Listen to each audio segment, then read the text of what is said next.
I want never gets, but I want to tell you a story. My life changed direction in October 2012. I became part of the HighWire Doctoral Training Centre, something that I describe as part way of life, part mentality and part postgraduate research centre. Something that characterises HighWire and something that I only recently began to make sense of is the concept of a post-disciplinary research centre. Post-disciplinarity? What a load of pretentious garbage, I thought. I was and I'm extremely happy to be part of the HighWire Centre, but initially I was sceptical about the implications held within the words post-disciplinary. Does it insinuate that disciplines are passé, dead, unfashionable? I really didn't get it. Centres like HighWire must fit into the negative spaces left behind that remain once the traditional, siloed faculties and disciplines in the university have staked claims to their home territories. HighWire itself is actually affiliated with three disciplines: management, computer science and design, which in some way you could argue undermines the concept of a fully post-disciplinary centre. These affiliations, however, are necessary and arguably make HighWire a super-disciplinary centre. To help students acclimatise to this either super, post or undisciplined way of working, the HighWire PhD course is preceded by a compulsory Masters in Research Methods, delivered by staff from the three affiliated faculties, allowing us the opportunity to become familiar with the three distinct and contrasting styles of designing, conducting and understanding research. The first self-directed research on the Master's course is a module called Special Topics. There's no particular remit for how the research should be directed, but the main message is to do something different from your core interests. I didn't really have a core to begin with, so I had some very disparate ideas. Fascinated by the numbers game of academia, I elected to concentrate my work on impact metrics, an area I very quickly began to see complex issues with. Before too long I was disappearing down an impact rabbit hole and saw a whole plethora of interrelated systemic nuances that describe how academia works today. These nuances appeared to me, on the whole, to be centred around maintaining existing power structures and status quos, self-preserving giants supporting and maintaining traditions, inherently tending against radical change. As I delved deeper and deeper into my studies around bibliometrics, scientometrics, altmetrics, research impact, citation indexing, academic archival repositories and so on, a disquiet grew inside me. I became quite cynical about the nature of playing the academic game. I began to feel that a huge amount of resources were being ploughed into forcing new ideas into existing paradigms. Isn't it worth considering a paradigm shift, and whether that shift would allow the retargeting of resources for greater efficiency? I spoke with friends, colleagues, mentors, anyone I could about these issues and my concerns. What quickly became apparent was that my disquiet with the existing paradigm had some sympathy with the challenges of running a successful post-disciplinary research centre. I developed a double-edged point of view, on the one hand being sceptical and critical of the traditions, and on the other wanting to imagine how, if these issues were addressed, could it, hopefully positively, impact upon the ability of centres like HighWire to more effectively deliver on the promise of creating innovative people for radical change. Taking a cognitive leap forward, could addressing these issues indirectly aid in making research institutions more dynamic, more impactful, and by doing so become part of a solution to a big puzzle? The puzzle of the wickedly pervasive problems facing our global society. It may be a grandiose thought, but it seemed to make sense. After my special topics module was completed, the next task for me was to design a summer project. The summer project needs to have a supervisor, a real-world stakeholder, and its equivalent of our master's dissertation. There is scope to do research in the wild and to produce digital artifacts. It doesn't have to be a solely desk-based research project. Serendipity was kind to me, and by chance, while having a conversation about using linked data to express research output, it transpired that the university marketing team were at the time interested in the same area I'd been researching, impact metrics. The catalyst for the serendipity, Professor John Whittle, was interested too. We all met together and it seemed like a great project. John agreed to supervise. I was excited. However, it quickly became apparent that despite having a shared perspective, my aspirations were not that well aligned with the aspirations of the others involved. Even though there was a fairly straightforward project in there that would have been very achievable, I wanted to rock the boat. I wanted to show how, in my opinion, some characteristics of academic traditions actually decay a wholly well-intentioned core, almost engendering impotence. I didn't feel able to proceed, so I decided to move on and change the project. I made a move, quite a drastic move, towards researching virtual religion or cyber spirituality.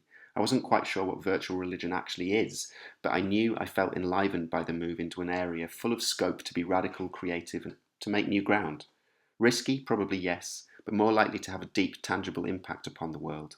I began working with Lynn Blair, who's still supervising me now, and we planned a smartphone application that would explore value-action gaps in individuals based upon Schwartz's values system, with a view to linking this to a kind of pseudo-spirituality. I was happy, excited, and motivated to work on the project, and with Lynn. But this isn't the end of the story. So far I've told you the beginning. The next chapter, the middle, was the ubiquitous computing summer school in Finland. I began my preparation for Finland by staying up all night long with some friends in Lancaster. At the time this seemed like a stupid idea, but in hindsight it was actually essential. I followed my first sleepless night with an impromptu party in Manchester, having 3 hours sleep, an early start, a long day travelling, and finally arriving in Finland to the midnight sun. After settling into our accommodation, I and Robert Potts decided to go for a beer. We were out until 4 a.m. that day. The following morning, at the initial session of the workshop, I began to feel like the situation was slightly problematic, and not just because of the fatigue and hangover. My team members didn't seem to be accustomed to working in the same way I was used to. They appeared to be quite dry, a technical bunch, mainly concerned with ticking boxes as prescribed by the academics running the workshop, at the expense of being truly original and testing boundaries. The characteristics of the team were galvanised by the content presented by the workshop leaders, the style it was delivered in. It wasn't wrong, far from it, it appeared totally right, but I couldn't escape the feeling that they were all masquerading, talking the interdisciplinary, creative, design-thinking talk, but not actually walking the walk. It's like we were a collective toddler, taking faltering baby steps, but shouldn't we be dreaming of climbing Mount Everest? Initially my response was, again, to go out on the town for another night. So the following day I was exhausted, but I was still determined to enliven my team and to encourage us as a group to move against the sterility of the workshop. So I worked hard. After working hard, I was compelled to go out on the town again. This was the pattern that repeated for the whole week. Work very hard, party very hard, have around 2 hours sleep, and repeat. It was a struggle for all members of the team, but I'm happy to say that towards the end of the week we gelled, we created some really great work and were fully invested in our concept. The true power of interdisciplinarity came into relief. We were greater than the sum of our parts, we could see that, and we could communicate it. Although the journey through the workshop was tough, I couldn't have asked for a better outcome.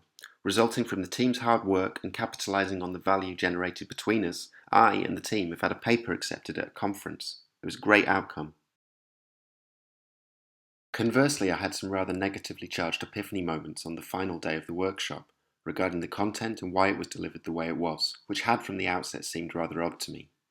The techniques that were used during our workshop, experience-based design methods with video prototyping, are commendable and interesting techniques. What was clear, however, was that the techniques nor the way they were presented were actively encouraging a high-level, abstract, creative mindset. I began to suspect that maybe the leaders of the workshop were in fact trying out a previously untested combination of techniques, with one eye on the potential to publish work based upon their findings. Was this workshop innovation-centred? Was it user-centred, where the users are the students? Or was it really publication-centred, based around playing the game, complying with tradition, and maintaining a status quo? In the final hours, on the final day of the workshop, something annoyed me intensely. Our leaders suggested that we, the students, don't take the final stages of our projects so seriously. We were urged to go and party rather than work late in order to make our presentations as good as they could be. I like partying as much as the next person, however I was passionate about the idea we were presenting and I wanted to do whatever I could to present it well. As it happened, we did take it seriously. We ignored the advice of our leaders and we worked late into the night. Did that small comment about not taking it so seriously reflect some of the systemic issues that I'd already touched upon in my work to do with impact metrics? Does the academic game actually force us, researchers, to only focus on perceived measures of success, publications for instance? And conversely, does it dilute focus away from the human tendency for being naturally, intuitively innovative? Eventually the work was completed, late at night. There was still time for partying, and it was, predictably, another post-4 a.m. retreat to bed. Hungover, exhausted, yet buzzing with excitement, even if looks can be deceiving, the presentations took place. All excellent, exciting, fresh, visionary. With all of the work done, another night of partying happened. All night, no sleep, to the airport and then on the road home. The week had taken its toll. I'd never been so sleep-deprived before. Despite that, I kept awake on the plane and chatted to my colleagues about life, research, academia, strife, and then at 36,000 feet above Denmark, I suddenly knew that this film was what I wanted to produce for my HighWire summer project. I saw how I could draw upon my very subjective experiences and use them to explain challenging ideas. I realised that HighWire was probably one of the few places that would allow me to work in this mode, and I was immediately aware of how that opportunity was reflective of the broader challenges inherent in promoting true post-disciplinarity. The message is multifaceted and requires firm foundations to sit upon. Those foundations were laid in the story I've told you up until now. We've had the beginning and the middle, and now for the end, my argument, the conclusions of my research, your takeaway.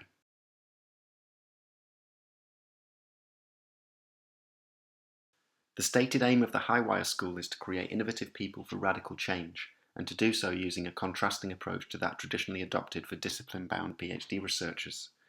This different approach is what defines HighWire as post-disciplinary. However, the structures within the university and within the academic establishment per se, the bureaucratic hoops that our lead academics have to jump through, and the requirement for students to demonstrate impact traditionally, these factors inherently stifle the ability to access the full benefit of post-disciplinary working. My story from the summer school in Finland is an example of this. The workshop leaders were well aware that they exist within a publish or perish culture, and the fact that they're both successful professors is testament to their ability to play the game, to work the system, to look after themselves and their departments. However, we need to ask, is this approach the best for research outcomes? Is it the best for students? If you agree with the extensive research that supports interdisciplinarity, then logically the argument would suggest that preoccupation with publishing should be the thing taken less seriously, and that the kind of work resulting from the workshops should be the thing that's given precedence in its place. My intention with this piece of work is to hint at the broader issues within the new school of academia, including those venues, like HighWire, that describe themselves as post, inter or cross-disciplinary.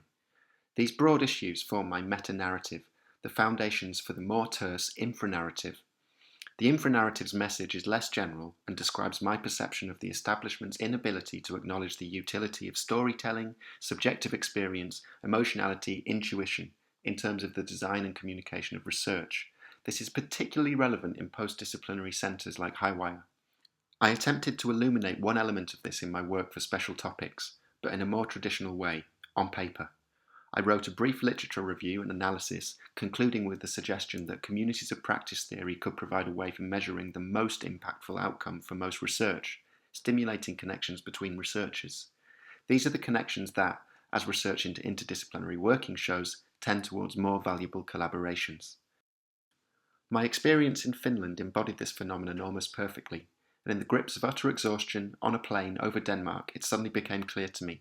By bridging a few synaptic gaps, a cohesion emerged from my interests in spirituality, research impact, and the challenges facing the research centre I'm part of.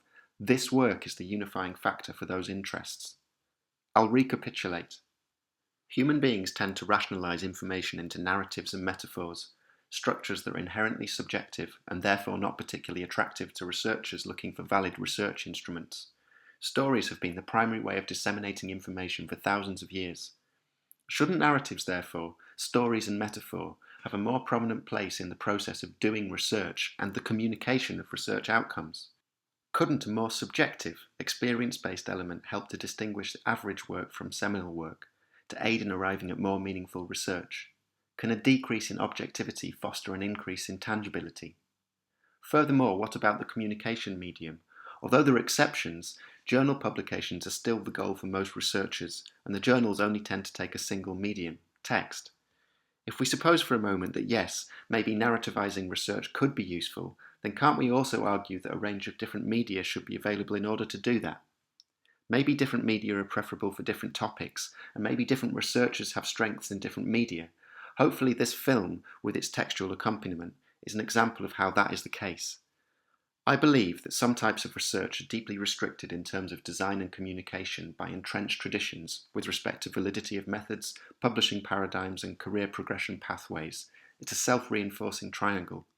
I also believe that this story is an example of the potential benefits held within a counter viewpoint, a point of view describing how personal experience and non-traditional working can articulate value that other methods simply couldn't do.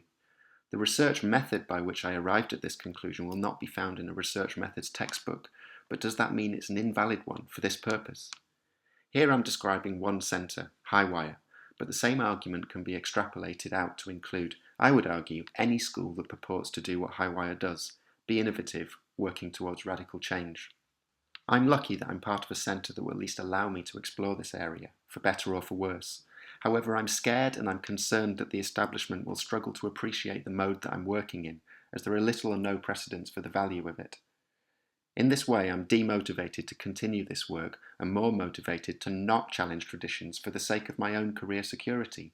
If you insist you don't have a discipline, but meanwhile accept that all jobs in academia are tied to a discipline, it's quite obvious that being a post-disciplinary researcher might not be the best way of succeeding.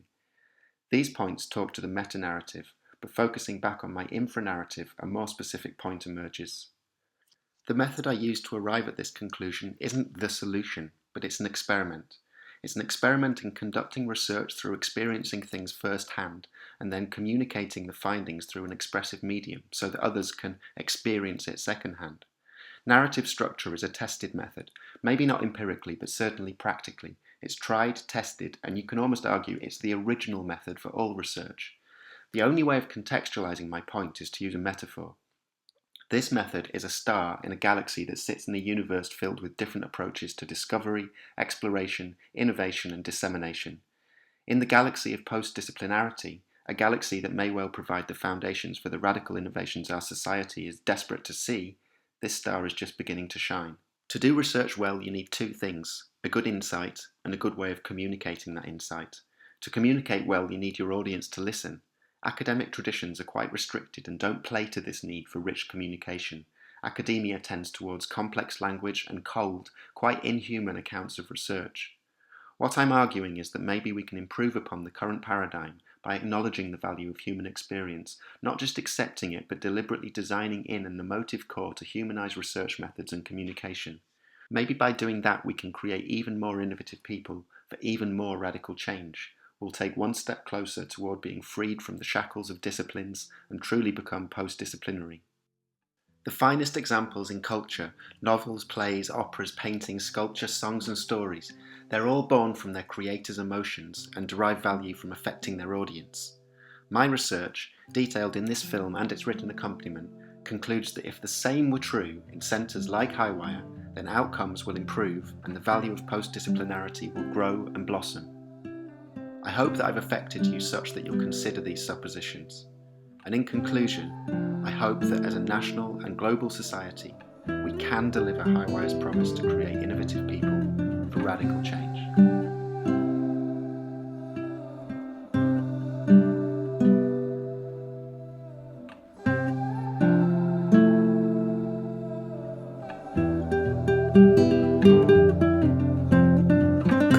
Construct walls, become a shelter, stick to the rules. Logic denotes calm, build up floors. They'll be the shoulders, a firm foundation, solidly floored. Closing curtains to make it all cozy. Block out the light. Outside's out of sight, out of mind is fine. Break the rules. Make your own freedom. Dreams come true. Do it, let's try it. I'll see you there, my eyes are open. Close curtains to make it all cozy. Block out the light. Outside's out of sight, out of mind, it is fine. Break the rules. Make your own freedom. Dreams come true. Do it, let's try it. I see you there, my eyes are open.